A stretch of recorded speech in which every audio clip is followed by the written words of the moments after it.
ሰበር ዜና ለተሰንበት መጋቢት 20 2018 ጤናንና ፍቅርን ይስጥልኝ ውድ አድማጭ ተመልካቾች እንደምን አረፈዳችሁ። የሰዓቱን አበይትና ሰበር ዜናዎች ይዘን ቀርበናል። በቅድሚያም አርዕስተ ዜናዎቹን በማስቀደም ጀምራለሁ። በጎንደር ተአምር ተሰራ። የቴዎድሮስ ልጆች አልተቻሉም። የፋኖ ኃይሎች በአምስት ግንባር የመጣን የብልጽግናን ጦር አይቀጡ ቅጣት ሲቀጡት ፋኖ ከከባድ እስከ ቀላል መሳሪያ መማረኩም ታውቋል። የፋኖ ጦር የብልጽግናን ታንክ አመድ ሲያደርገው ባለፈው 3 ዓመት ውጊያ ፋኖ ያልገባባት ቦታ ቢኖር የታች አርማጭሆ ወረዳ መቀመጫ ሳንጃ ከተማ ነበረች። ዛሬ ፋኖ ተቆጣጥሯት እየተጎማለለባት ነው። በጥቅሉ ጎንደር ላይ ታሪክ ተሰርቷል። የአገዛዙ ጦር ከሙትና ቁስለኛ እስከ ምርኮ በገፍ በፋኖ ተይዟል። በዝርዝር ከጎንደር የደረሰንን መረጃ እናደርሳችኋለን። በሌላ በኩል በጎጃም የብልጽግና ጦር ድባቅ ሲመታ ከፍተኛ የጦር መሪው ተገሏል። በሸዋም የፋኖ ኃይሎች አገዛዙን የአረጋ ከበደ ስብስብ የእሳት ራት አድርገውታል። ይቃኛል። ወዲህ በአዲስ አበባ አብይ አህመድ ከባድ የተባለ ድሃውን የማፈናቀልና የማፈን ስራ እየሰሩ መሆናቸው ተነግሯል። ህዝቡም ማጉረምረም መጀመሩ ሲነገር በዝርዝር የሚደመጥ መረጃ ይዘናል። በሌላ በኩል ፖለቲከኛ ሚስጥረ ስላሴ ለህይወታችን የሚያሰጋ አደጋ በብልጽግና ተጋልጦብናል ስትል ተናግራለች። በቻናላችን ቀርባ ስለ ሁኔታው ትናገራለች። አብራችሁን ስቆዩ እኚህንና ሌሎች መደመጥ ያለባቸው መረጃዎች ታገኛላችሁ። ቪዲዮውን ላይክ፣ ቻናሉን ሰብስክራይብ አድርጋችሁ በኮሜንት ድል ለህዝብ ልጆች በማለት ለታጋዮች ያላችሁን ድጋፍ አሳዩን እያለን ከማስታወቂያ በኋላ በቀጥታ ወደ ዘገባው እናልፋለን። ቀዳሚ ወዳደረኩት ዘገባ አልፋለሁ። የአዲስ አበባ ህዝብ ስልጣኔን ሊቀማኝ ነው በሚል አብይ አህመድ ያልተገባ እርምጃ መውሰዳቸው ተነገረ። ድሃው የአዲስ አበባ ነዋሪ አዲስ አበባን ለቆ ይውጣም እየተባለ ነው። የአዲስ አበባ ፖሊስና ፌዴራል ፖሊስ በአዲስ አበባ ህዝብ ላይ ዘግናኝ እርምጃን እየወሰዱ ነው። ቀን ማታ ሳይሉ መንገድ ላይ ያገኙትን ወጣት እየደበደቡ በአይሱዚ መኪና ጭነው ቃሊቲ በሚገኙ መጋዘኖች ወስደው እየከዘኑት ነው። በቀን አንድ የሸገር ዳቦ ለተከዘኑ ወጣቶችም ይሰጣቸዋል። ከዛ ውጪ የሚቀምሱት የሚጠጡት የላቸውም። ሸገር ዳቦ ሲቋቋም ለህዝቡ ታስቦ ሳይሆን ለሚታፈሱ ወጣቶች እንደሆነም መረጃዎች ያሳያሉ። ቤተሰብ የሌለው ወደ መከላከያ ማሰልጠኛ ይወሰዳል።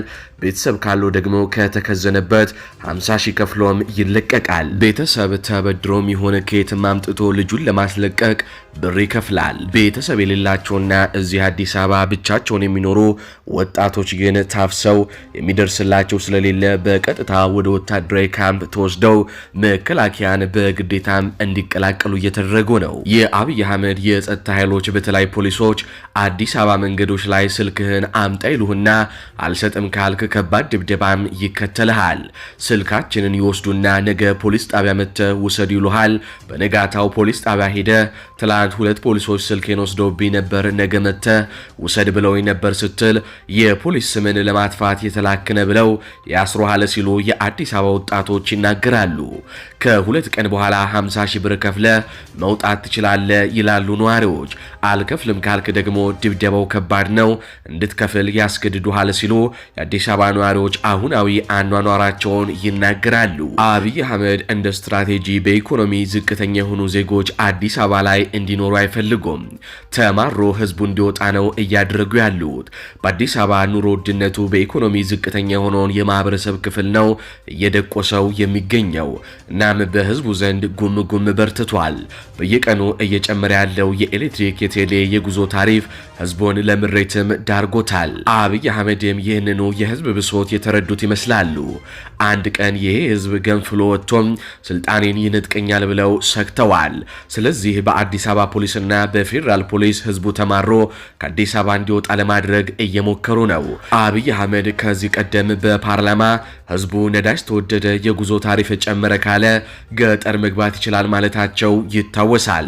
መኪና የሌለው አዲስ አበባ ምን ይሰራል ሲሉም ጠቅላይ ሚኒስትር ሚኒስትሩ አዲስ አበባ የሚኖር ድሃውን ተሳልቀውበትም ነበር። ጠቅላይ ሚኒስትሩ መኪና የሌለው አዲስ አበባ ላይ አኗኗሪ ነው እንጂ ነዋሪ አይደለም ሲሉ በህዝብ ፊት በፓርላማ ተናግረዋል።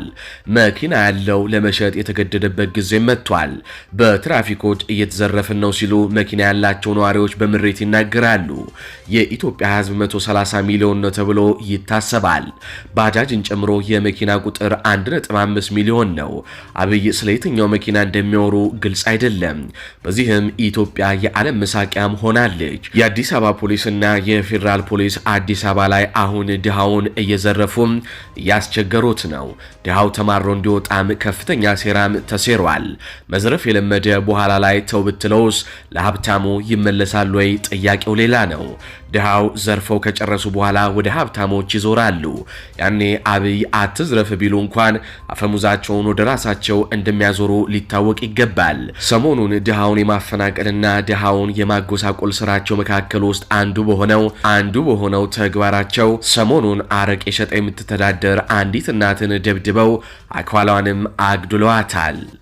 ምርጥ አራዳ ልጆች ይኸው ዛሬ አቤት የተፈጠረውን ነገር ልንገራችሁ። ይኸው እናቴን እንደዚህ መቷት በፖሊሶች።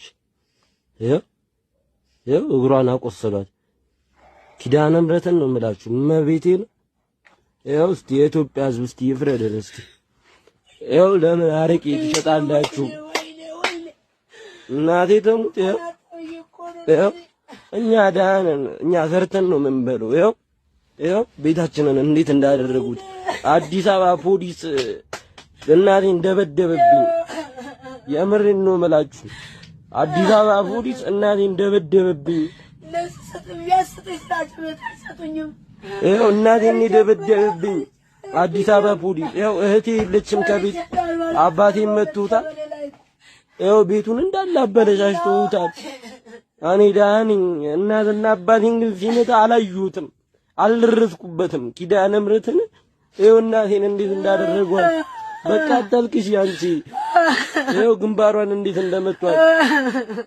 እኔ እናቴ ተሙት ኢትዮጵያ ውስጥ መንግስት የለም። እኔ ፖሊስ እኔን አይዳኘኝም። ኪዳነ ምሕረትን ይኸው እናቴን እግሯን ሰብሯታል። እናቴን እግሯን ይኸውላችሁ ሰብሯታል። እናቴን እንደዚህ አድርጓታል። ኪዳነ ምሕረትን እናቴ አባቴ የለም ቤታውን አባቴ ወጥቷል። እሱንም ደብድቦት የት እንዳለ አይታወቅም። እናቴን እንደዚህ አድርጓታል። ችግር የለውም ጊዜ ቂጣ ነው ይገለበጣል። ችግር የለውም። በጥቅሉ አዲስ አበባ ያለው ወጣትና ድሃው ማህበረሰብ እጅጉኑ ከፍተኛ አጣብቂኝ ውስጥ ገብቷል። ቀጥታ ከአማራ ክልል ወዳገኟቸው አበይትና ሰበር የጦር ግንባር መረጃዎች አልፋለሁ። በአንኮበር ወረዳ ደርፎ መገንጠያ ላይ አፋብኃ ሸዋ ጠቅላይ ግዛት እዝ መሐመድ ቢሆነኝ ኮር እቴጌ ጣይቱ ክፍለ ጦር 4ኛ ሻለቃ ቃኞች በትላንትናው ዕለት ታሪክ መስራታቸው ተነገረ።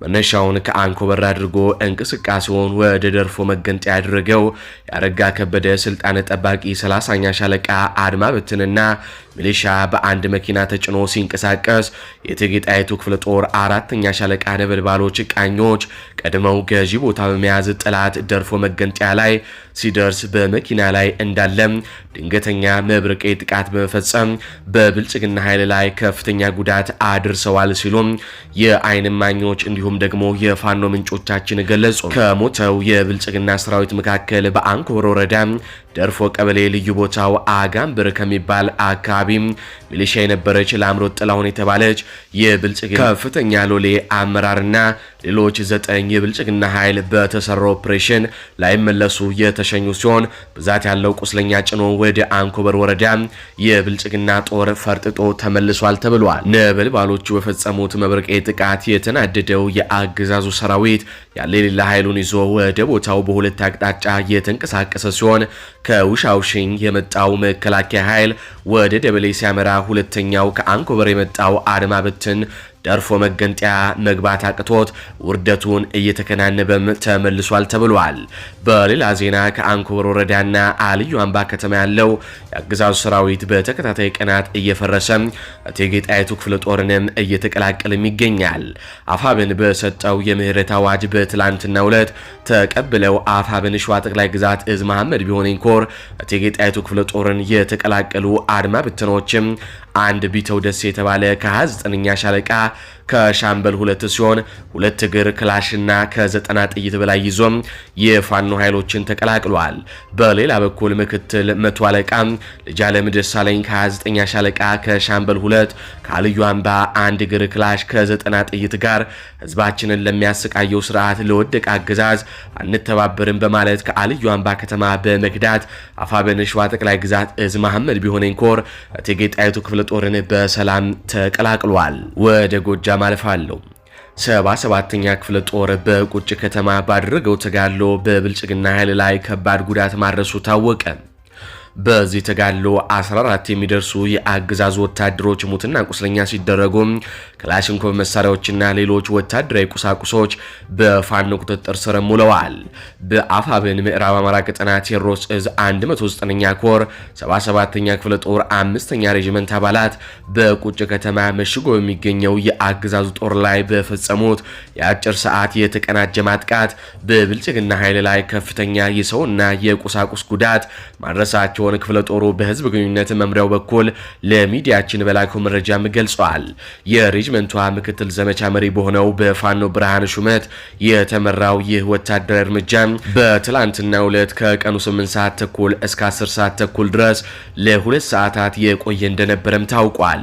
በጥቃቱ 3 የብልጽግና መከላከያ ሰራዊት አባላት ሲገደሉ 4 መንገድ መሪ የሚሊሻ አባላት እንዲሁም 7 ሌሎች ወታደሮች ካድሬዎች በከባድ ሁኔታ መቁሰላቸውን ክፍለ ጦሩ ለሚዲያችን በላከው መረጃም አረጋግጧል። 77ኛ ክፍለ ጦር በብልጽግና ላይ የሚወስደውን እርምጃ አጠናክሮ የቀጠለ ሲሆን በትላንቱ በዚህ ውጊያ ከተገደሉ የብልጽግና ወታደሮች መካከል አንድ ማዕረጉ ያልታወቀ ከፍተኛ የብልጽግና የጦር መሪ እንደሚገኝበት ነው የተገለጸው። ወደ ቀጣዩ ዘገባችን ስናልፍ ታሪክ ወደ ተሰራበት ጎንደር ምድር እናልፋለን። በአምስት አቅጣጫ ለወረራ የተነቃነቀው የብልጽግና ኃይል ተደመሰሰ። በትላንትናው ዕለት የማዕከላዊ አርማጭሆ ከተሞችና አካባቢዎችን ለመውረር ከዳንሻ በመነሳት ከ3 ተከፍሎ አንደኛው ግዙፉ ኃይል ከሰሜን ምስራቅ አቅጣጫ ተነስቶ በአሽሬ ዶጋው በኩል በማድረግ ወደ ወረዳው ከተማ ማሰሮ ደንብ ለመዝለቅ የተንቀሳቀሰ ሲሆን ከ700 ሰራዊት በላይ 2 ዙ 23 2 ሞርተር የታጠቀ ሌሎች ሞርተራይዝድ እና የቡድን መሳሪያዎችን ጨምሮ እስከ አፍንጫው የታጠቀ ኃይል ነው። ይህ ግዙፍ ኃይል በሌሊት ተጉዞ ዶጋውን አካባቢ ጉልት ጎጥ እንደደረሰ ከጧቱ 2 ሰዓት አፋብን በላይ እዝ ደጃዝማች ኮር ረመጡ ደጀን ክፍለ ጦር ሬጂመንት 2 እና ዘራይ ክፍለ ጦር ሬጂመንት 1 በመጣመር ባደረሱት ጥቃት የብልጽግናን ኃይል አይቀጡ ቅጣት በመቅጣት የአገዛዙን ጦር እንዳልነበረም አድርገውታል። የቴዎድሮስ ልጆች በዚህ ጥቃት ባደረሱበት ከፍተኛ ምትም የብልጽግና ኃይል ከ60 በላይ ሲደመሰስ 3 ኤፍ ወታደራዊ ተሽከርካሪም በፋኖ ተማርኳል። 1 ብሬን የቡድን መሳሪያ በፋኖ እጅ ሲገባ 2 40 ጎራሽ ክላሽም የጦር መሳሪያ በፋኖ እጅ ገብቷል። 2 ኤም14 የጦር መሳሪያ ከ27 በላይ ነፍስ ወከፍ የጦር መሳሪያዎችም በፋኖ ከተማረኩት መካከል ናቸው።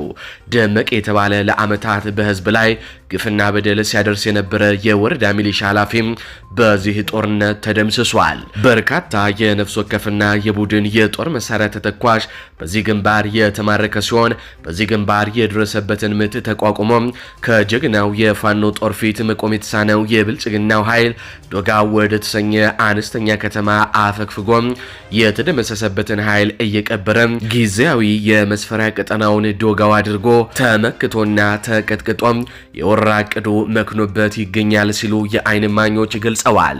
ሁለተኛው ግንባር ከዳንሻ የተነሳ የአገዛዙ ኃይል ከሰሜን ምስራቅ ዳንሻ ተነቃንቆም ወደ ሙዓት አድጊ የተሰኘ አነስተኛ ከተማ አቋርጦ የአንገርብ ወንዝን በመሻገር ዶጋውን ደለሰን በግራ በግራ በኩል በመተው ከማሰሮ ደንብ አብርሃ ጅራ መተላለፊያ መስመርን ማዕሪሽ የተሰኘ ቦታ የሚቆርጥ ወራሪ ሰራዊት ሲሆን ሰፊ ሰው ኃይል አሳትፎም ማዕሪሽን ንጋት አካባቢ ከተቆጣጠረ በኋላ ማሰሮ ደንብን ጋብላን ከኋላ ቆርጦም የፋኖን ኃይልን ሚዛን ለማዛባት ሙከራም አድርጎ ነበር። ነገር ግን ከቆይታ በኋላ ረፋድ አካባቢ ወደ ጋብላ ከተማ ለመነቃነቅ ሲሞክር የአርበኞች ክፍለ ጦር 2 ሬጅመንት የተከዜ ክፍለ ጦርና የጎቤ ክፍለ ጦር ሬጅመንት በጋራ በወሰዱት ጸረ ማጥቃት በቁጥር በውል ያልታወቀ የብልጽግና ኃይል ሙትና ቁስለኛ ሲሆን ወደፊት አቅዶት የነበረውን ማጥቃትም ህልም ሆኖበት ተገዶ ወደ ኋላ ተስቦ ራሱን ለማትረፍ ሲወናበድ እንደነበርና በዚህ ከተማ አሰልፎት ከነበረው ታንኮች መካከልም አንድ በመጠኑ ትልቅ የተባለ ታንክም በፋኖ ኃይሎች ተመቶ ታንኩ ከጥቅም ውጭም ተደርጎበታል። አሁን አገዛዙ ወደፊት መገስገሱ ይቅርና ራሱን ለመከላከል እየተፍጨረጨረም ይገኛል። በሶስተኛው አቅጣጫ የብልጽግና ኃይል በተመሳሳይ ከሰሜን ምስራቅ ሶርቃ ተነስቶ ዶጋውን እንደደረሰ ወደ በደዊ በማቅናት የማሰሮ ደንብ ደቡብ ምስራቅ አቅጣጫን ቆርጦ ለመያዝ ተልዕኮ የተሰጠው ኃይል በጫካ ሳይታይ በሌሊት በመንገድ መሪ ተመርቶ ገስግሶ የነበረ ቢሆንም የብልጽግና ኃይል በአፋብን በላይ እዚህ ደጃዝማች 4ኛ ኮር አይንድ ሬጅመንት በደዊም አካባቢ ተመክቶ እቅዱ ከሽፎበት ሊመለስ ግድ ሆኖበታል ተብሏል። በአራተኛው ግንባር የብልጽግና ስምሪት ከሳንጃ ከተማ ተነስቶ በወይን ደንበሃም በኩል ተጉዞ የተንፈል ዳገት ዘልቆም ቀጥታ ወደ ማሰሮ ደንብ እንዲገባ ተልዕኮ የተሰጠው የብልጽግና ኃይል ገስግሶ የነበረ ቢሆንም ፊት ለፊት ገዢ መሬት ተቆጣጥሮ የነበረው የረመጡ ደጀን ሬጅመንት አንድ ሰራዊት ተንፈል ሚካኤል ላይ የብልጽግናን ኃይል ጠብቆት አይቀጡ ቅጣት ቀጥቶት በመጣበት እንዲመለስም አድርጎታል። በአምስተኛው ግንባር የብልጽግና ኃይል የወራ ዘመቻ አቅጣጫ ከሳንጃ ከተማ ተነስቶ ከምስራቅ ወደ ምዕራብ በጨቆና ጠባሪም በመዞር ፋጨናን ተቆጣጥሮ በማሰሮ ደንብ ለመክበብ የተነቃነቀ የብልጽግና ኃይል ቢሆንም የደጃዝማች 4ኛ ኮር የጦር ጠበብት አዋጊዎች በወሰዱት የወታደራዊ ዘመቻ የወታደራዊ ሳይንስ ብልጫ የኮሩ የተመደቡ ሬጅመንቶች ከመከላከል በፍጥነት ወደ ማጥቃት በመሸጋገር ከኋላ ትቶት የመጣውን የታች አርማጭሆ ዋና ከተማ ሳንጃ ከተማ የመሸገውን የብልጽግና ኃይልን በማጥቃት ከተማዋ የመሸገውን የብርሃኑ ጁላን ጦር መምታትና ዋና ቤዙ ላይ አደጋ መጣልም ተችሏል የተባለው። በዚህ ግንባር የተመታና የተማረከ ሰብአዊና ቁሳዊ ኪሳራ የብልጽግና ኃይል የደረሰበት በውል ባይታወቅም እጅግ ከፍተኛ ኪሳራም እንደነበረም የብልጽግና የውስጥ ሰዎች ሳይቀሩ ነግረውናል። በትላንትናው ዕለት በማዕከላዊ አርማጭሆና በታች አርማጭሆ ከተማ የተደረገው ውጊያ የብልጽግና ሰራዊት በገፍ የረገፈበት ሲሆን በተለይም የአካባቢው ተወላጅ ከሃዲ የሰላም አስከባሪ ታጣቂዎችን ከፊት በማሰለፍ የዘንዶ ጉድጓድ በሞኝ እጅ ይለካል እንዲሉ ከፊት አሰልፈው ጭዳ እንዲሆኑ የተፈረደበት ዕለትም ሆኖ አልፏል። የብልጽግና ኃይል በርካታ መከላከያ ሰራዊት አስደምስሶም ታንኩን በፋኖ እንዲወድም አስደርጎ እንዲሁም በርካታ መሳሪያዎችንም እንደለመደው ለፋኖ አስማርኮም የተወሰኑ የመከላከያ ሰራዊት አባላትም በምስሉ እንደምትመለከቱት ተማርከው ወደ መጣበት ያሰበው ሳይሳካም ተመልሷል። ከዚሁ ጋር በተያዘ በሌላ ሰበር ዜና 3 ዓመት ሙሉ ፋኖ ያልገባባት ቦታ ብትኖር በዚህ ባለፈው 3 ዓመት ውጊያ ማለት ነው የታች አርማጭሆ ወረዳ መቀመጫ የሆነችው ሳንጃ ከተማ ነበረች። በዛሬው ዕለት ፋኖ ከተማዋን ተቆጣጥሮ እየተጎማለለባት መሆኑን ከቦታ የደረሰን መረጃም ያሳያል።